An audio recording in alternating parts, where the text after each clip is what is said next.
Hello YouTube, today I'm going to be showing you how to block programs from accessing the internet.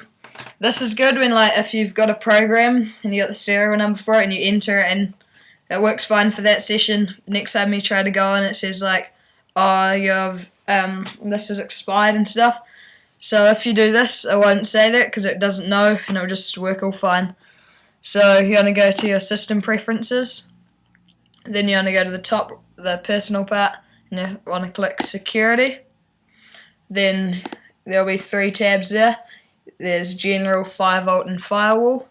You're going to go to firewall, and then you're going to go into the bottom and you go click the lock to make changes. Yours might not be secured but mine is, so just type in my password.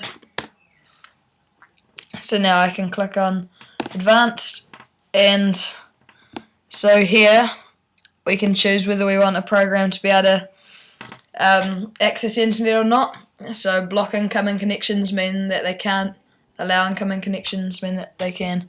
So I'm going to go to I'm going to click plus, I'm going to go to applications, you're going to search what you want, so I'll just use chicken of the VNC, then add. So where is it? Let's try to find it. So it's at the top there. So it says allow incoming connections, that's the default. So I'm going to make it block incoming connections, so now that can't access the internet. So okay, so now that should work, so your serials and stuff should work. So hope you liked my video. Thank you, don't forget to comment, rate and subscribe. See ya.